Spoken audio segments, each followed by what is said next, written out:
Fidèles téléspectateurs de la Russie Aslan PH Télévision, bonjour chez vous et que l'Éternel Dieu vous bénisse. Bienvenue dans votre émission Santé pour tous. Très heureux d'accueillir parmi nous aujourd'hui le docteur Loïc Ngombe, médecin généraliste, service néphrologie au CHU de Brazzaville. Avec lui, nous parlerons autour d'un thème très poignant, atteinte rénale des dermo-hypodermites bactériennes, en sigle DHB. Alors, bonjour docteur. Bonjour monsieur le journaliste. Et merci à vous d'avoir accepté notre invitation. Je vous remercie également, le plaisir est partagé. Et j'espère que vous allez bien. Nous allons bien, nous espérons de même pour vous. Très bien, donc nous allons parler aujourd'hui des dermo-hypodermites bactériennes, en sigle DHB. Vous allez d'abord nous dire c'est quoi les dermo-hypodermites bactériennes. Alors, merci monsieur le journaliste pour l'occasion que vous nous donnez de nous exprimer sur un sujet poignant, comme vous l'aviez dit au tout début. Un sujet d'ailleurs d'actualité, par définition de façon simple, parce que nous voulons avoir une communication plus limpide au niveau de la société profane. Les dermo-hypodermites bactériennes, ce sont des affections, c'est-à-dire des infections de la peau, qui touchent la peau de sa partie superficielle à sa partie profonde.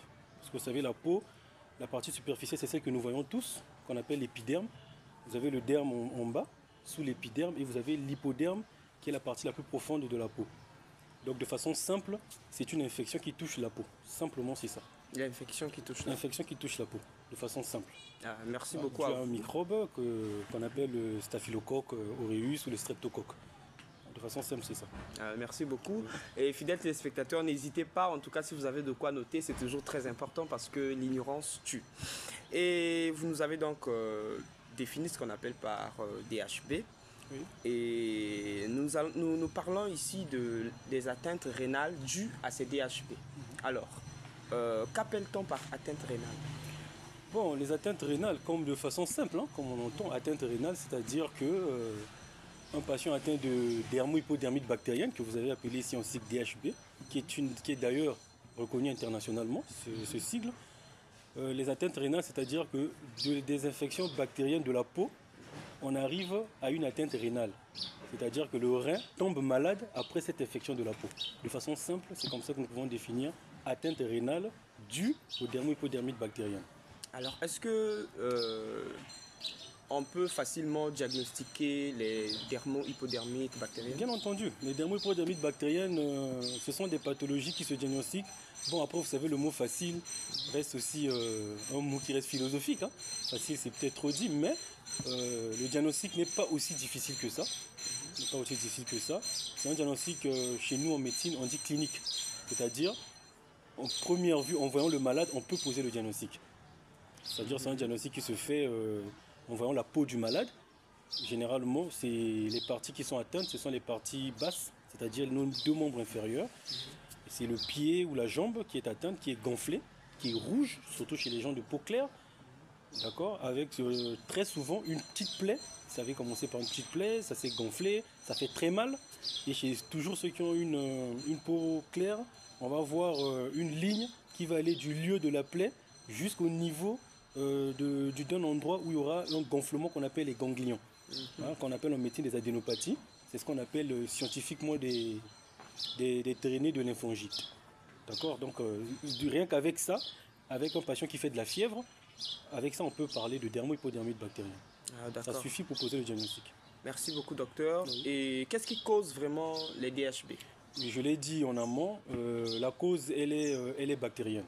C'est-à-dire c'est un microbe qui sévit au niveau de la peau, parce que vous savez au niveau de la peau, on a deux types de microbes les plus fréquemment rencontrés. On a le staphylocoque aureus et nous avons le streptocoque, un bêta-hémolytique A. Ce sont les deux germes les plus fréquemment rencontrés, c'est-à-dire qui causent les dermo-hypodermites bactériennes. De là aussi, il faut bien noter que dermo-hypodermite bactérienne, c'est ce qu'on appelle couramment le mbassou, ici au Congo. Donc voilà, ce qu'on appelle le mbassou dans les rues et autres, c'est ça, dermo-hypodermite bactérienne. Donc la cause vient de là. Une infection par le germe qui va s'introduire Donc le germe ici, c'est microbe qui va s'introduire, infecter la peau et donner tout ce que nous venons de dire en amont. Est-ce que c'est une maladie qui est contagieuse? Ça peut se transmettre? Non, c'est une maladie qui n'est pas contagieuse, qui ne se transmet pas, mais qui se contracte dans la société, dans nos environs, voilà, c'est comme ça, mais qui ne se transmet pas. Alors, vous avez parlé ici d'un terme que nous utilisons beaucoup plus au Congo ici, Mbassou. Oui. Donc, d'autant plus, les gens se diront peut-être que Mbassou, c'est pas scientifiquement prouvé, c'est spirituel. Bien sûr. Mais selon vous, qui peut faire le Mbassou? Bon, vous savez, c'est pas scientifiquement prouvé, je pense qu'on en reviendra au cours de l'émission. Mais qui peut faire le Mbassou? Tout le monde peut faire le Mbassou. Tout le monde peut faire le Mbassou. Vous et moi, nous pouvons faire le Mbassou. N'importe qui, mais attention. Il faut ici noter que le Mbassou a une prédominance, c'est-à-dire sévit plus facilement chez les gens qui sont prédisposés à le faire. Ici, nous allons citer ceux qui ont l'hypertension artérielle, ceux qui ont le diabète, ceux qui ont le VIH et SIDA, pour ne citer que ça. Hein, ce sont ceux-là qui sont facilement prédisposés à faire le Mbassou. Les alcooliques aussi, bien entendu. En gros, ceux qui ont un système immunitaire faible. C'est ceux-là qui peuvent facilement faire le Mbassou. Mais ne vous trompez pas, n'importe qui peut faire le Mbassou. Ah bon, même un nourrisson, N'importe qui peut faire le Mbassou. Mais les études ont prouvé qu'il y a une prédominance accrue chez les gens qui sont beaucoup plus prédisposés à ça. C'est-à-dire ceux dont je viens de citer. Alors, merci beaucoup. Est-ce qu'il existe bien des moyens de prévention contre les VIH? Bien sûr, il existe des moyens de prévention. Mais écoutez, les moyens de prévention, les préventions les plus recommandées, c'est l'hygiène. Hein. De base, c'est d'abord l'hygiène. Vous voyez, l'hygiène de la peau, l'hygiène du quotidien. Et ensuite, faire attention à ce qu'on appelle en médecine des comorbidités, comme je viens de citer l'hypertension artérielle, le diabète, le VIH. Tout ça, en évitant de sombrer dans tout ça, dans l'alcoolisme, tout ce que vous voulez.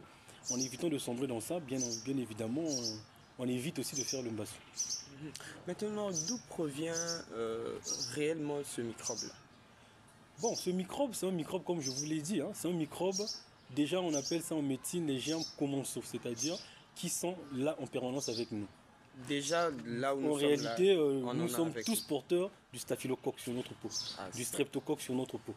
Il suffit d'une petite plaie, étant donné qu'il est déjà là, ben, il va s'infiltrer. Voyez-vous?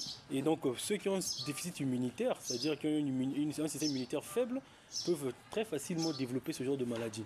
Mais si vous et moi, par exemple, nous avons un déficit immunitaire fort, si, je dis bien, à ce moment-là, nos cellules immunitaires peuvent facilement lutter contre ce microbe et le neutraliser pour éviter que nous soyons atteints de cette maladie. Et comment faire en fait pour guérir cette maladie? Est-ce qu'il y a des moyens de cure? Bien sûr, il y a des moyens de guérison. Bien que cela semble être extraordinaire, il y a des moyens de guérison. Le Mbassou, aussi extraordinaire, comme je l'ai dit, ça se traite. Il y a des moyens de guérison. Les moyens sont ce qu'on retrouve très fréquemment à l'hôpital, c'est les antibiotiques. Et parmi les antibiotiques, je pense que vous en connaissez, c'est l'amoxicilline.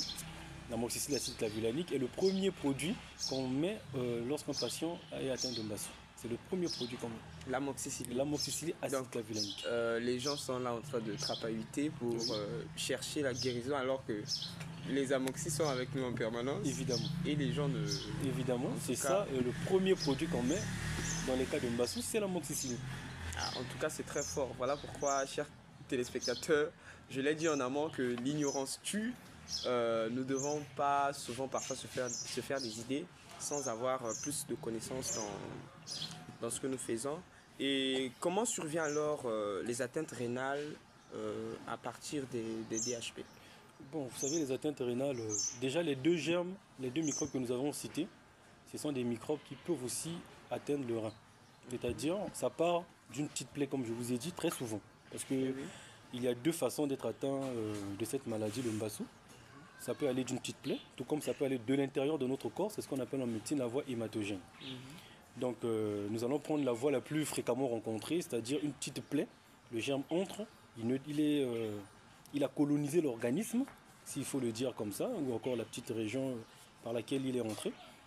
Si ce n'est pas pris tôt en charge, attention, si ce n'est pas pris tôt en charge, très facilement, ce même germe peut entrer, migrer jusqu'à aller au niveau des reins pour détruire les reins, c'est-à-dire pas de façon définitive toujours, hein, mais peut aller au niveau des reins, perturber l'équilibre rénal de façon simple pour entraîner des atteintes rénales. C'est à ce moment-là qu'on dit que de dermo-hypodermie, c'est-à-dire du Mbassou, on est arrivé au niveau des reins pour avoir une défaillance rénale. Donc c'est le même germe qui a causé les catastrophes au niveau de la peau. C'est ce même germe-là aussi qui va aller au niveau des reins. S'il n'est pas neutralisé, bien sûr, il va entraîner tout ce qu'on appelle atteinte rénale. Alors, puisque le Mbassou peut atteindre les reins, comment peut-on faire pour éviter que les reins soient atteints? Ben, pour faire que les reins soient évités, c'est comme j'ai dit, il faudrait d'abord prendre conscience de la maladie. C'est la première des choses. Lorsqu'on a conscience de la maladie, ensuite, on se prend vite en charge. Vous et moi, si nous sommes conscients d'une maladie, bah, très facilement, on peut aller à l'hôpital se faire soigner. Donc, plus tôt c'est pris en charge, bah, moins il y aura des dégâts, parmi lesquels les dégâts rénaux. Donc, ça part de là. Donc, une maladie, quand on sait que là, je suis en train de faire le Mbassou, bah, je cours à l'hôpital, on me donne des antibiotiques. Ces antibiotiques me permettent de vite guérir. Je n'aurai jamais une atteinte rénale. En tout cas, c'est vraiment un sujet pertinent parce Oui. que... Et nous essayons d'ailleurs de parler avec les mots les plus simples pour une bonne compréhension. Bien sûr, merci beaucoup à vous. Et puisque ça peut atteindre les reins, en dehors des reins, y a-t-il d'autres organes qui peuvent être touchés? Bien sûr, il y a d'autres organes qui peuvent être touchés. Bon, déjà, il faut savoir que d'une infection de la peau, on peut aller aux choses les plus graves. D'accord? Donc, plein d'organes peuvent être touchés. Plein d'organes peuvent être touchés, parmi lesquels nous avons le cœur, peut être touché. Nous avons le foie. Je vais vous citer plus les organes nobles. Même le cerveau peut être touché. C'est-à-dire que c'est une infection qui peut entraîner ce qu'on appelle en médecine une septicémie. C'est-à-dire en sepsis, le sepsis c'est une infection générale qui gagne l'organisme. Et lorsque l'organisme a été gagné par cette infection, vous comprenez avec moi que tous les organes sont exposés. Donc pour ne pas faire une panoplie d'organes, vous comprenez par là que en tout cas n'importe quel organe peut être touché. Alors merci à vous. Quelle est donc la particularité du Mbassou, surtout pour les Congolais? Alors là, vous touchez un point très important. Alors la particularité du Mbassou au niveau du Congo, là on parle là du contexte social du Mbassou. C'est très important parce que le Mbassou est considéré au Congo comme étant une maladie déjà pas scientifique. Pas scientifique. Donc c'est particulier au Congo parce que les Congolais doivent prendre conscience de cette maladie.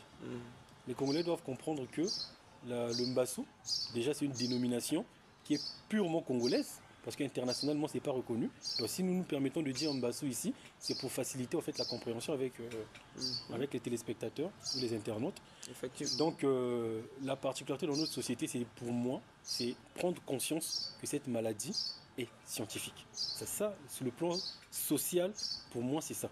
C'est-à-dire que les Congolais doivent comprendre que c'est une maladie qui se diagnostique à l'hôpital et qui se traite à l'hôpital.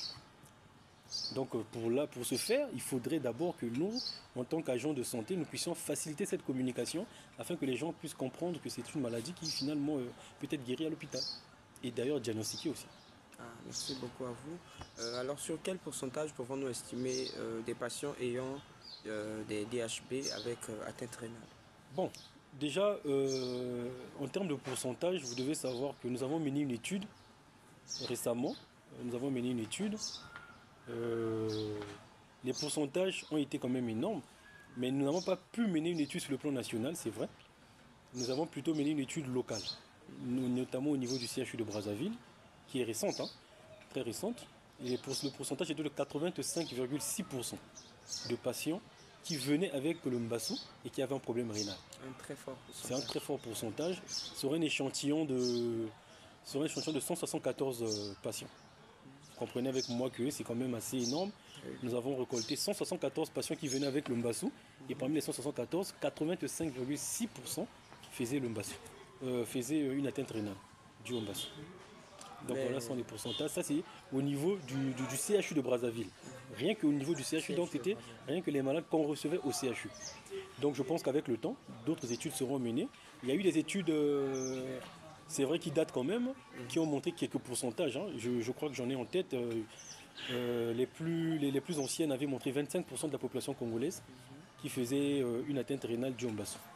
Mais d'après ce qui se dit de gauche à droite, certaines personnes disent que le Mbassou ne peut pas être soigné à l'hôpital dans la mesure où, en injectant une quelconque piqûre, ça pourrait entraîner le patient à la mort. Est-ce que vous pouvez oui, bon, vous savez, cette hypothèse? je ne vais pas me mettre dans une position contradictoires Mhm.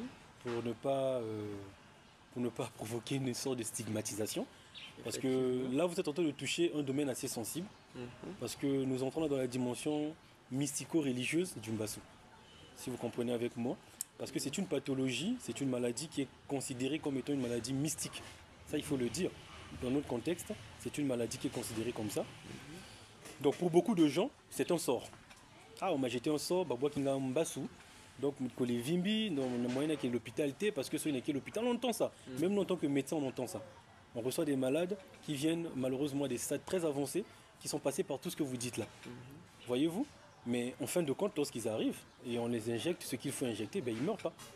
Pour certains, ils ont retrouvé la guérison. Pour d'autres, c'est vrai qu'ils sont arrivés à des stades très avancés. Malheureusement, on n'a pas pu récupérer. Pour d'autres, en tout cas, avec la petite expérience que j'ai de cette pathologie et du traitement de cette pathologie, nous en avons plus récupéré que perdu. Donc vous comprenez qu'il y a une sorte de stigmatisation derrière cette maladie, selon quoi, en cas d'injection, les gens mourraient. Donc ça, c'est une dimension assez complexe pour nous, parce que nous, sur le plan mystico-religieux et même culturel d'ailleurs, c'est comme ça. En Afrique, pour ne pas dire au Congo seulement, on a souvent tendance à croire au sort. Donc si les gens perçoivent ça déjà comme étant un sort, vous comprenez avec moi que c'est difficile d'avoir un réel aperçu scientifique de la maladie. Vous voyez? Mais je ne contredirais pas ça forcément, je ne me mettrai pas dans cette position, mais je dirais plutôt que de l'expérience que j'ai, bah, c'est des malades à qui on a injecté, qui ne sont pas morts. Merci, Donc s'il y docteur. en a qui ont vu ceux à qui on a injecté qui sont morts, bah, ça reste leur expérience. En tout cas, merci à vous, docteur. Quels sont les types d'atteintes rénales que l'on retrouve au cours du Mbassou? Bien, je vais vous parler là en fonction des études, parce que je vais profiter de vous dire, j'ai mené une étude avec mon maître, le professeur Lenga Lumingu, une étude sur la question. Et je ne me limiterai qu'à vous donner ce que nous avons retrouvé dans notre étude. Alors les types d'atteintes que nous avons retrouvés au cours de cette étude, c'était des atteintes qui étaient en rapport proprement avec le rein, mais aussi de façon générale, hein, c'est-à-dire sur le métabolisme du corps, mais qui avait un impact au niveau du rein. Par là, je veux dire les troubles hydroélectrolytiques par exemple. Pourquoi j'ai essayé de dissocier ça? Parce que vous verrez certaines personnes qui vont vous dire, mais écoutez, les troubles hydroélectrolytiques, ce n'est pas forcément rénal. Mais étant donné que ça fait partie, les troubles hydroélectrolytiques font aussi partie du système rénal, donc nous avons inclus de cette étude, dans notre étude, parce qu'on a supposé que quand quelqu'un a un trouble hydroélectrolytique, le rein a une défaillance à ce moment-là. Comprenez avec moi? Donc nous avons les troubles hydroélectrolytiques, nous avons retrouvé des syndromes glomérulaires, nous avons retrouvé des hématuries, nous avons retrouvé des syndromes tubulo-interstitiels. D'accord? Donc pour ne citer que ça, pour ceux qui sont de la matière, ils comprennent déjà qu'il y a un sérieux problème dans ça. Maintenant, nous ne sommes pas allés beaucoup plus loin pour donner les types de maladies proprement dites, parce que nous avons été limités dans notre étude du fait qu'on n'avait pas pu faire des biopsies rénales pour envoyer aux analyses anatomopathologiques pour pouvoir caractériser exactement le type de lésion histologique qu'on retrouvait pour entrer en profondeur. Mais de façon globale, c'était là les différents syndromes et troubles qu'on avait retrouvés au cours de cette étude. Donc déjà là, on avait déjà un aperçu des différents types d'atteintes rénales qu'on pouvait avoir au cours du Mbassou. Et nous sommes pratiquement à la fin de notre émission. Nous allons donc nous retourner encore vers vous, docteur Loïc Ngombe. Vous allez donc prendre la parole pour peut-être un conseil envers nos téléspectateurs, ou si vous avez un message à passer à tous ceux qui nous suivent en ce moment. Merci monsieur le journaliste. Bon, un conseil aux téléspectateurs et à la population en général. Ce que je peux dire, c'est que en tant que médecin, partisan de la vie, s'il faut le dire comme ça fait mal de voir des gens mourir par négligence, parce qu'ils ont tergiversé en allant à gauche et à droite dans des centres traditionnels sans pointer du doigt un centre ou critiquer, pour guérir une maladie qui a un aperçu assez mystique dans notre contexte. Et au final, on se rend compte qu'à l'hôpital, on en traite. Ça fait assez mal. On ne va pas lancer la pierre à la population pour dire que c'est de votre faute. Mais est-ce que les responsabilités ne sont pas partagées? Point d'interrogation. quitte à nous aussi professionnels de santé, de bien faire passer le message, de faire comprendre à la population en organisant par exemple ce genre de message, en appelant aussi, je vous invite, des spécialistes en la matière, parce que moi je reste un généraliste. Bien que j'ai mené une étude sur la question, mais je ne suis pas forcément le mieux placé pour vous parler en profondeur de ce qui concerne le mbassou. Il y a des spécialistes en ça, des dermatologues qui peuvent assister à ce genre d'émission, pourquoi pas même au-delà de ça, pour mieux nous expliquer, nous édifier la population sur la question du mbassou. Donc moi j'invite la population à se renseigner. Aujourd'hui on a accès à tout, à l'internet, il y a tout. Il suffit de taper dermo-hypodermite bactérienne, lire. Il y a des études qui ont été menées, tout a été écrit. La population doit prendre conscience de cette maladie. Doit comprendre que ça ne part que d'une petite plaie très souvent. D'une petite plaie, on entend, na joka qui na libende, na joka qui na tono, na joka qui na contine, na nunu. Et après likolo vimbi, voilà, na kenani kuna batinga ba plante na likolo, batinga ba melsinga ba tisane, ba sanibwe, et nombreux prennent des AINS, ce qu'on appelle anti-inflammatoires non stéroïdiens, les ibucap et autres. Et ça aggrave encore la situation malheureusement. Mais la pauvre population parfois n'a pas cette information. C'est à nous de faire passer cette information. Vous comprenez? Donc la population doit prendre conscience de ça, que ça commence que de là. Dès que vous avez ces signes, courez à l'hôpital. Le centre le plus proche, courez à l'hôpital. Aujourd'hui, on a l'hôpital de Djiri qui est là, on a le CHU, l'hôpital de Talanga, et on a plein. Courez à l'hôpital, faites-vous consulter. Le diagnostic, il est clinique, c'est-à-dire c'est à l'œil nu qu'on pose le diagnostic. On n'a pas besoin d'envoyer des examens pour poser le diagnostic de la dermo-hypodermite bactérienne ou du mbassou. Et une fois que le diagnostic a été posé, on vous met sous traitement immédiatement. Vous avez des antibiotiques que vous allez prendre. Ces antibiotiques-là, c'est des antibiotiques assez puissants pour neutraliser ces microbes et obtenir une guérison effective. Le temps que certaines personnes passent à aller dans des centres traditionnels et autres, on en a vu, c'est malheureusement un temps perdu comme ça, je vais dire de façon banale. Et le temps que nous perdons, je vais me mettre aussi dans cette population, à aller consulter des tradithérapeutes, malheureusement le microbe est en train de gagner l'organisme et ces plantes parfois sont mises dans des conditions assez désastreuses, dont l'hygiène n'est pas respectée et on aggrave la situation. Chez d'autres, on fait encore pire en donnant les anti-inflammatoires non stéroïdiens, comme je viens de vous dire. Donc, on potentialise encore l'infection. Et ça, malheureusement, ça ne nous rend pas service parce que c'est des malades qu'on voit venir. S'il y avait des images, je vais vous montrer des images dans des états assez catastrophiques. Et ça fait extrêmement mal lorsqu'on sait que c'était des malades qu'on pouvait rattraper rapidement, traiter et guérir. Donc, la population doit prendre conscience de cette maladie, savoir qu'il faut consulter tôt. Arrêter avec cette stigmatisation assez farouche de dire que lorsqu'on a ça, on ne peut pas aller à l'hôpital. C'est archi faux. C'est archi faux.